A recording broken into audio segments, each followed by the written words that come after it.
আসসালামু আলাইকুম ভিউয়ার্স, গরমে সবাই পছন্দ করে এমন তিনটে সেরা রেসিপি নিয়ে চলে এসেছি তোমাদের মাঝে। একটা হলো কুলফি আইসক্রিম, আর একটা হলো চকলেট আইসক্রিম, আর হচ্ছে বোবা পাল, যা দিয়ে তোমরা সকল ধরনের ড্রিঙ্কস খুব সহজেই তৈরি করে নিতে পারবে।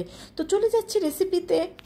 গরমে কুলফি আইসক্রিম খেতে আমরা কিন্তু সবাই খুবই পছন্দ করি। তো এই কুলফি আইসক্রিম কিন্তু বাসায় স্বাস্থ্যকর উপায়ে আরও বেশি টেস্টি করে তৈরি করে নিতে পারেন, যেটা খাওয়ার পর আপনি কিংবা আপনার ফ্যামিলির কেউ কিন্তু আর বাইরে থেকে কুলফি খেতে চাইবে না, বারবার শুধু আপনার হাতের কুলফি খেতে চাইবে। তো এর জন্য প্রথমে এখানে কিন্তু আমি 1 লিটার গরুর দুধ নিয়ে নিয়েছি। এখন দুধটা কুসুম গরম হলেই এখানে আমি আলাদা করে 1 টেবিল চামচ পরিমাণ কর্নফ্লাওয়ার নিয়ে নিচ্ছি। এখন এই কুসুম গরম দুধ দিয়ে কর্নফ্লাওয়ারটাকে আমি গুলিয়ে নেব। কর্নফ্লাওয়ার সরাসরি দুধের মধ্যে না দিয়ে এইভাবে করে আলাদা দুধ বা পানি দিয়ে ব্যবহার করলে কর্নফ্লাওয়ারটা সহজে দলা পেকে যায় না। এখন এই দুধের মধ্যে আমি দিয়ে দিলাম 1/2 কাপ পরিমাণ গুঁড়া দুধ। এখন এই দুধটাকে আমি ভালোভাবে জাল করে নেব, আর এখানে দিয়ে দিচ্ছি 1 চিমটির মতো এলাচ গুঁড়ো। আপনারা যদি এলাচ গুঁড়ো খেতে পছন্দ না করেন সেক্ষেত্রে স্কিপ করতে পারেন। এখন এর মধ্যে আমি দিয়ে দেব সেই কর্নফ্লাওয়ার মেশানো দুধ, আর এই দুধটা দিতে থাকবো আর ভালোভাবে নাড়তে থাকবো। তা না হলে কিন্তু এই কর্নফ্লাওয়ার দেওয়ার সাথে সাথে কর্নফ্লাওয়ারটা দলা পেকে যাবে। তো কর্নফ্লাওয়ারটা দিয়ে দেওয়ার পর 3-4 মিনিট জাল করার পর আমি দুধের জালটা অফ করে দিয়েছি।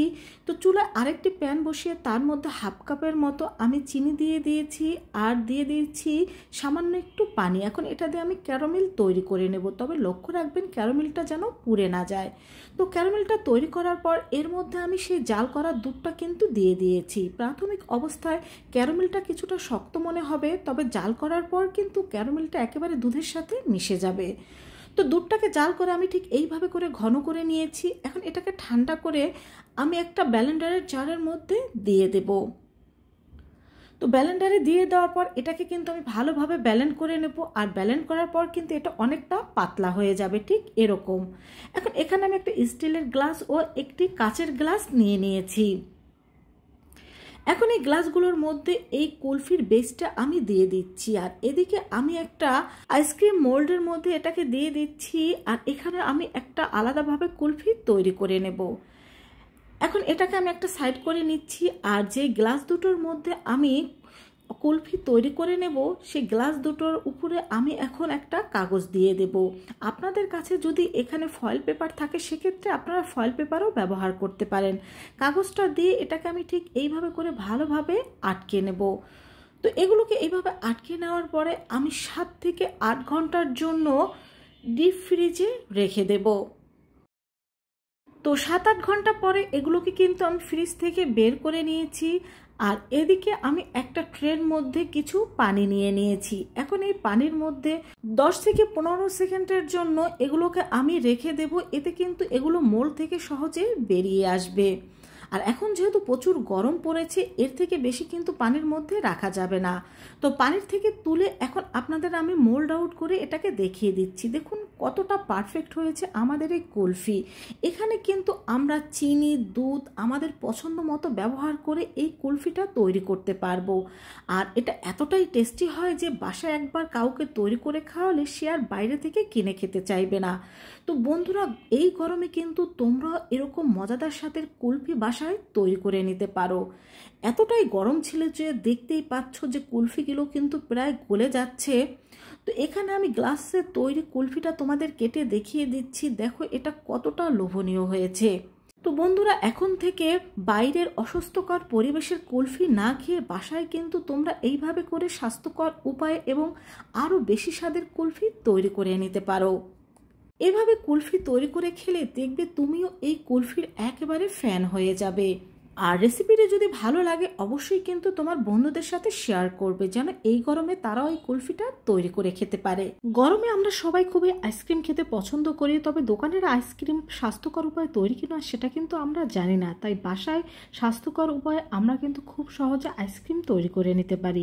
তো এখন আপনাদের সাথে শেয়ার করব চকলেট আইসক্রিম রেসিপি, যেটা কিনা ছোট থেকে বড় প্রত্যেকে খুবই পছন্দ করে। আর এভাবে তৈরি করে খেলে বাজার থেকে আর কিনে খেতে হবে না। তো জন্য প্রথমে এখানে আমি 2 টেবিল চামচ পরিমাণ কর্নফ্লাওয়ার নিয়ে নিচ্ছি 2 টেবিল চামচ পরিমাণ কোকো পাউডার, এখন এটাকে আমি একসাথে চেলে নেব, কারণ এর মধ্যে কিন্তু অনেক দলাভাব থাকে। তো চেলে নেওয়ার পরে একটা স্প্লাশ সাহায্যে এগুলোকে আমি এইভাবে করে ভেঙে দিচ্ছি। তারপরে এই দুটো উপকরণকে আমি একসাথে মিশিয়ে নেওয়ার পর দিয়ে দিচ্ছি এখানে আমি ডার্ক চকলেট। যেহেতু চকলেট আইসক্রিম তৈরি করব, সেক্ষেত্রে কিন্তু ডার্ক চকলেটটা ব্যবহার করতে হবে। দিয়ে দিলাম 1.5 কাপ পরিমাণ গরুর দুধ জাল করা। এখন একটা হ্যান্ড উইক্সের সাহায্যে এগুলোকে আমি মিশিয়ে নেব। আর আপনাদের হাতের কাছে যদি ডার্ক চকলেট না থাকে, সেক্ষেত্রে দোকানে 10-20 টাকা করে যে চকলেটটা কিনতে পাওয়া যায় ডেয়ারি মিল্ক, সেটা দিয়ে দিতে পারেন। দিয়ে দিচ্ছি 1/2 কাপ পরিমাণ চিনি। এখন এই সব উপকরণগুলোকে একসাথে আমি ভালোভাবে জাল করে নেব। আর এখানে চকলেটটা আপনারা যত বেশি ব্যবহার করবেন, এর টেস্ট কিন্তু ততই ভালো হবে। তো এটা যখন অনেকটা ঘন হয়ে যাবে, তখন কিন্তু এটাকে আমরা চুলা থেকে নামিয়ে নেব। এই চকলেট দুধের পিউরিটা জাল করে ঠান্ডা করে নেওয়ার পর আমার 1/2 কাপ 2 টেবিল চামচ পরিমাণ হয়েছিল। তো এটাকে এখন আমি চুলা থেকে নামিয়ে নেব। নামিয়ে নেওয়ার পর এটাকে আমি ঠান্ডা করে নেব। আর এখানে আমি নিয়ে নিচ্ছি বরফ ঠান্ডা 1 কাপ পরিমাণ হুইপ ক্রিম। এখানে আমি ট্রপিক্যাল হুইপ ক্রিমটা নিয়ে নিয়েছি। আর এই 1 কাপ হুইপ ক্রিম দিয়ে কিন্তু আমাদের 1 লিটার আইসক্রিম তৈরি হবে। এখন এই ক্রিমটাকে ভালোভাবে বিট করে নিতে হবে। আর এটাকে কিন্তু আমরা কেকের জন্য যে ক্রিমটা তৈরি করি শক্ত করে, সেভাবে কিন্তু তৈরি করা যাবে না। এই ক্রিমটা কিন্তু বিট করার পরও নরম থাকতে হবে, ঠিক এইভাবে করে বিট করে নিতে হবে। তো দেখুন ক্রিমটা ঠিক এইভাবে করে নরম করে বিট করে নিতে হবে। এখন এর মধ্যে আমি জাল করে ঠান্ডা করে নেওয়া চকলেট দুধের মিশ্রণটা এর মধ্যে আমি দিয়ে দিচ্ছি। এখানে কিন্তু 1/2 কাপ 2 টেবিল চামচ পরিমাণ চকলেট দুধের এই মিশ্রণটা হয়েছিল। এখন এটাকে আমি 2 মিনিটের মতো বিট করে নেব। 2-3 মিনিট বিট করার পরে কিন্তু এটা আইসক্রিম বানানোর জন্য একেবারে তৈরি হয়ে যাবে। তবে এর টেস্ট আর কালার আরও পারফেক্ট করার জন্য এখানে আমি দিয়ে দেব 1/2 চা চামচের মতো চকলেট ইমালশন। এই চকলেট ইমালশনটা দেওয়ার কারণে টেস্টটা যত ভালো আসবে আর এটার কালারও অনেক পারফেক্ট আসবে, একেবারে দোকানের মতো। আর এই চকলেট ইমালশনটা কিন্তু আপনার বেকারির আইটেম কিনতে পাওয়া যায়, যে কোনো দোকানেই পেয়ে যাবেন। এই তো আমাদের চকলেট আইসক্রিমের বেসটা কিন্তু একেবারে তৈরি হয়ে গিয়েছে। আর দেখুন এটা কিন্তু একেবারে শক্ত হয়ে যায়নি। আর এখানে আমি 1 লিটার একটা আইসক্রিমের বক্স নিয়ে নিয়েছি। এখন এই আইসক্রিমের বক্সের মধ্যে আমরা এই চকলেট আইসক্রিমের বেসটা সম্পূর্ণ দিয়ে দেব। আর দেখুন বন্ধুরা, 1 কাপ হুইপ ক্রিমে কিন্তু এখানে 1 লিটার আইসক্রিম হয়েছে। এখন এটাকে আমি একটু ট্যাপ করে দিচ্ছি যেন চারিদিকে সমানভাবে থাকে। আর উপরে একটা স্প্লাশ সাহায্যে এইভাবে সমান করে নিচ্ছি। এখন এটাকে আরও সৌন্দর্য, আরও টেস্টি করার জন্য আমি দিয়ে দিচ্ছি কিছু চকলেট চিপস। এই চকলেট চিপসগুলোও কিন্তু আমার বাসায় নিজের হাতে তৈরি করে নেওয়া। এখন এই বক্সটাকে আমরা ঢেকে ডিপ ফ্রিজে 7 থেকে 8 ঘন্টার জন্য রেখে দেব। আর এটাকে কিন্তু অবশ্যই 7 থেকে 8 ঘন্টার জন্য রেখে দিতে হবে, তা না হলে কিন্তু আইসক্রিমটা পারফেক্টভাবে জমাট বাঁধবে না।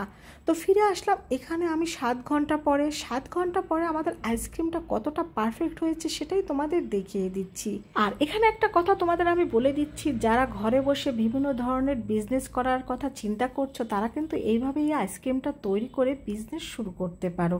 কারণ এই আইসক্রিম কিন্তু 6 থেকে 7 মাস ফ্রিজে ভালো থাকবে। আর দেখো আইসক্রিমটা কতটা পারফেক্ট হয়েছে সেটাও তোমাদের কাছ থেকে দেখিয়ে দিচ্ছি। আর এরকম হোমমেড আইসক্রিম পেলে কেউ কিন্তু আর দোকান থেকে খেতে চাইবে না, কারণ হোমমেড খাবার আমরা কিন্তু খুব সচেতনভাবে এবং স্বাস্থ্যকর উপায়ে তৈরি করে থাকি। তো বন্ধুরা, আশা করছি এই গরমে তোমরাও খুব সহজভাবে এই চকলেট আইসক্রিমটা তৈরি করে নিতে পারবে। আর তোমার হাতের এই চকলেট আইসক্রিম একবার যদি কেউ খেয়ে নেয়, সে কিন্তু আর কখনো দোকান থেকে খেতে চাইবে না। বড় বড় রেস্টুরেন্টে আমরা কিন্তু বিভিন্ন ড্রিঙ্কসের সাথে এই বোবা পালগুলো খেয়ে থাকি। তবে এই বোবা পালগুলো কিন্তু আমরা বাসায় খুব সহজে তৈরি করে নিতে পারি। 1/2 কাপ সাবুদানা দিয়ে কিন্তু অনেকগুলো বোবা পাল তৈরি করে নেওয়া যায়। তো সবার পছন্দের এই বোবা পাল বাসায় কিভাবে খুব সহজে তৈরি করে নেবে সেটাই শেয়ার করব। তো প্রথমে এখানে আমি হাফ কাপ পরিমাণ সাবুদানা নিয়ে নিয়েছি। এখন এই সাবুদানাগুলোকে ভালোভাবে আমি ব্যালেন্ড করে নেব। যেহেতু সাবুদানাগুলো অনেক শক্ত, তাই অবশ্যই চেষ্টা করবেন ভালো মানের ব্যালেন্ডার নেওয়া। আর আপনারা চাইলে কিন্তু এটা পাটায়ও বেটে নিতে পারেন। তো সাবুদানাগুলো কিন্তু আমার ভালোভাবে ব্যালেন্ড করে নেওয়া হয়ে গিয়েছে। এখন একটা স্ট্রেনারের উপরে এই সাবুদানাগুলো আমি নিয়ে নিচ্ছি। আর এই বোবা পালের মূল উপকরণই কিন্তু হচ্ছে এই সাবুদানা। এখন এর মধ্যে আমি দিয়ে দিচ্ছি 1/4 কাপ চিনি গুঁড়ো, দিয়ে দিচ্ছি 2 টেবিল চামচ পরিমাণ কর্নফ্লাওয়ার আর 2 টেবিল চামচ পরিমাণ কোকো পাউডার। এখন এই সব উপকরণগুলোকে আমি একসাথে ভালোভাবে চেলে নেব। তো চেলে নেওয়ার পরে কিছু সাবুদানার গুঁড়ো রয়ে গিয়েছে, এগুলোকে আমি ফেলে দেব। এখন এই সব উপকরণ আমি একসাথে ভালোভাবে মিশিয়ে নেব। মিশিয়ে নেওয়ার পরে এখানে আমি অল্প অল্প করে পানি দিয়ে একটা ডো তৈরি করে নেব। আর এই ডোটা তৈরি করার সময় সামান্য একটু নরম করে তৈরি করে নিতে হবে। নরম করে তৈরি করে নেওয়ার পর এটাকে আপনারা 3-4 মিনিট রেস্টে রেখে দেবেন। দেখবেন পানিটা শুষে নিয়ে এটা কিছুটা শক্ত হয়ে যাবে। যদি অতিরিক্ত শক্ত হয়ে যায় সেক্ষেত্রে আপনারা আরও কিছুটা পানি মিশিয়ে নিতে পারেন, কারণ অতিরিক্ত শক্ত ডো দিয়ে কিন্তু এই বোবা পালগুলো তৈরি করা যাবে না। তো আমার এটা কিন্তু একেবারে পারফেক্টভাবে তৈরি হয়ে গিয়েছে। আর দেখতেই পাচ্ছেন আমি কিন্তু এখানে এই বোবা পার্লগুলো তৈরি করে নিচ্ছি। আর আপনারা ঠিক কীরকম সাইজের এই বোবা পার্লগুলো তৈরি করে নিতে চান, ঠিক সেরকম সাইজেরই এটাকে তৈরি করে নিতে পারেন। তো এখানে যে দেখতেই পাচ্ছেন আমি একে একে সব বোবা পালগুলো তৈরি করে নিচ্ছি। আর হাতে যদি এরকম আঠালো ভাব হয়ে যায় সেক্ষেত্রে আপনারা কিছুক্ষণ পর পর হাতটা ধুয়ে নিতে পারেন। এখানে আমি কিছুটা কর্নফ্লাওয়ার দিয়ে দিচ্ছি যাতে একটার সাথে একটা লেগে না যায়। তো কর্নফ্লাওয়ারটা মিশিয়ে নেওয়ার পরে আরও কিছু তৈরি করে এর মধ্যে আমি এই বোবা পালগুলো দিয়ে দিচ্ছি। তারপর এখানেও আবার কিছু কর্নফ্লাওয়ার দিয়ে দেব যাতে একটার সাথে একটা লেগে না যায়। তো এগুলো মেশানো কিন্তু আমার হয়ে গিয়েছে। আর এই অবস্থায় কিন্তু নর্মাল ফ্রিজে আপনারা 1 সপ্তাহের জন্য এটাকে স্টোর করে রাখতে পারেন। এখন চুলায় আমি পানি গরম দিয়ে দিয়েছি। পানিটা ফুটিয়ে উঠলেই এর মধ্যে এই বোবা পার্লগুলো আমরা দিয়ে দেব। আর এটাকে আমরা 10 থেকে 15 মিনিটের মতো ভালোভাবে সিদ্ধ করে নেব। তো আমার বোবা পার্লগুলো কিন্তু এরই মধ্যে ভালোভাবে সিদ্ধ হয়ে গিয়েছে। এখন এটাকে আমি নামিয়ে ভালোভাবে পানিটা ছড়িয়ে নেব। তো চুলায় আবার একটা প্যান বসিয়ে আমি দিয়ে দিচ্ছি হাফ কাপ পরিমাণ চিনি, তার মধ্যে দিয়ে দিচ্ছি 1 চা চামচ পরিমাণ কফি পাউডার আর দিয়ে দিচ্ছি 1 কাপ পরিমাণ পানি। এখন এটাকে আমরা জাল করে নেব যতক্ষণ না চিনিটা গলে যায়। তো চিনিটা ভালোভাবে গলে যাওয়ার পরে কিন্তু এর মধ্যে আমরা সেই সিদ্ধ করা পানি ঝরানো বোবা পার্লগুলো দিয়ে দেব।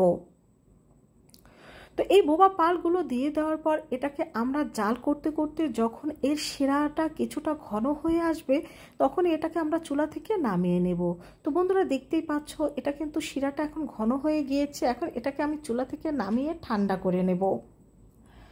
আর তোমাদের দেখিয়ে দিচ্ছি দেখো কতটা পারফেক্টভাবে আমাদের এই বোবা পার্লগুলো তৈরি হয়েছে। যে কোনো ড্রিঙ্কস তৈরি করার জন্য বোবা পার্লগুলো কিন্তু একেবারে পারফেক্টভাবে তৈরি। এখন এটা দিয়ে আপনারা যে কোনো ধরনের ড্রিঙ্কস তৈরি করতে পারেন। তো এখানে আমি 3 কাপ পরিমাণ গরুর জাল করা লিকুইড দুধ নিয়ে নিয়েছি ঠান্ডা। আমি এখানে চকলেট মিল্কশেক তৈরি করে নেব। দিয়ে দিচ্ছি 2 টেবিল চামচ পরিমাণ চিনি। এখানে আমার বাসায় যে চকলেট ছিল সেখান থেকে আমি কিছু চকলেট নিয়ে নিয়েছি। আর চকলেটগুলো দিয়ে দেওয়ার পর এখানে আমি দিয়ে দেব কিছু চকলেট আইসক্রিম। এখানে অবশ্যই চকলেট মিল্কশেকের মধ্যে চকলেট আইসক্রিমটা দিয়ে দেবেন, এটা খেতে কিন্তু অনেক বেশি ভালো হবে। তো বরফ কুচি দিয়ে এটাকে ভালোভাবে ব্যালেন্স করে নেব। আর যে গ্লাসে আমরা মিল্কশেকটা সার্ভ করব সেখানে আমি কিন্তু এই বোবা পালগুলো দিয়ে দিচ্ছি। তো রেস্টুরেন্ট থেকে চড়া দামে বাবল টি বা বাবল ড্রিঙ্কস না কিনে তোমরা কিন্তু বাসায় খুব সহজে তৈরি করে এটা এইভাবে করে পরিবেশন করতে পারো। অনেকেই বোবা পালস দিয়ে তৈরি ড্রিঙ্কসকে বোবা ড্রিঙ্কসও বলে থাকে। তো তোমরা কিন্তু এই গরমে বাসায় একবার হলেও ট্রাই করে দেখতে পারো।